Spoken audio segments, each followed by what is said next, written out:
Lord be with you. Hear the gospel of our Lord Jesus Christ according to Matthew. Jesus said to his disciples, "The kingdom of heaven is like a landowner who went out early in the morning to hire labourers for his vineyard. After agreeing with the labourers for the usual daily wage, he sent them into his vineyard. When he went out about 9 o'clock, he saw others standing idle in the marketplace. And he said to them, 'You also go into the vineyard, and I will pay you whatever is right.' So they went. When he went out again about noon, and at about 3 o'clock he did the same. And about 5 o'clock he went out and found others standing around, and he said to them, 'Why are you standing here idle all day?' They said to him, 'Because no one has hired us.' He said to them, 'You also go into the vineyard.' When evening came, the owner of the vineyard said to his manager, 'Call the labourers and give them their pay, beginning with the last, and then going to the first.'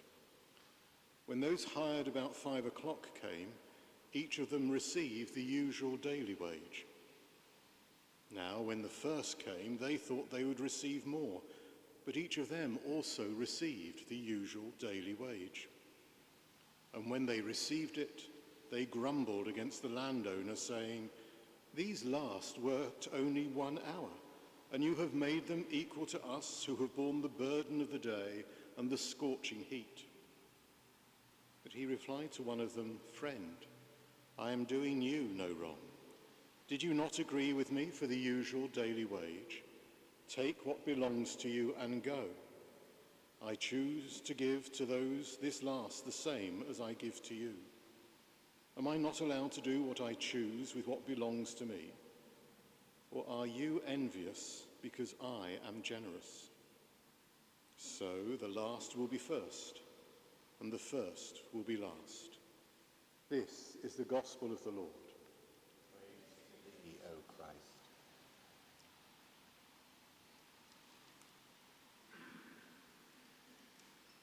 You can't help hearing that story of the labourers in the vineyard and not realising that there are echoes of that story all around us in the world today.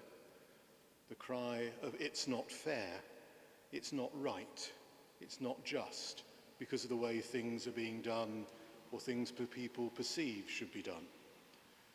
The current difficulties over GCSE and A-level results has been a case of trying to work out, how do we value, how do we honour, how do we recognise the work and the dedication and the commitment of our young people? And it seems to be whatever system we come up with, somebody says it's not fair, it's not right, it's not just. So is the story about what is fair and about what is right and about what is just? Or is Jesus telling us that story with a different meaning, encouraging us to look at things from a different place and not to question the rightness of the decision of the landowner, but instead to look at the landowner, to look at the person who makes the decision and on what basis that decision is made? The owner of the vineyard wishes to treat everybody the same. He seeks to ensure that all have what they need, their usual daily wage. And he seeks to show generosity and compassion and seeks to value each person for who they are, not comparing them to others, not weighing them in scales compared to those who have worked longer or harder, but seeing each person as unique and ensuring that each person has what they want. Too often in our world, we judge people because of their worth, their value, their status, the jobs and the roles that they have, the money that they earn or seem to own.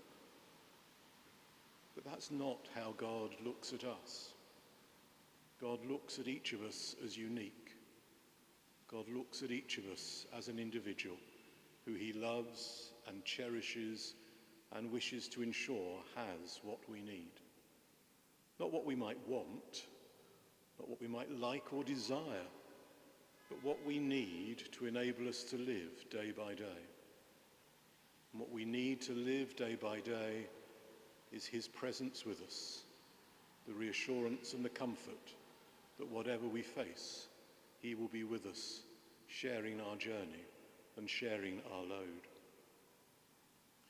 So today's gospel reading challenges us not to get anxious about what is right and just about the way things are in our world, but to look to how God values us, and then to question how we value and look at others.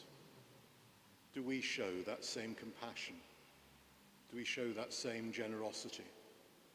Do we show that same care for all peoples as individuals, recognizing in each one a unique person created in the image of God, who we are called to value and to care for and to ensure that they have all that they truly need? So over the coming day, as you listen to the various news stories, as you hear the endless debates about what is right and just and fair, ask yourself how you value others. What are the judgments that you make when you greet others or hear of others? Do you value them because of what you presume they should be? Do you value them because of the role or the job or the status they have? Or do you value and affirm each person as they are, the beloved children of God, loved and cherished by him?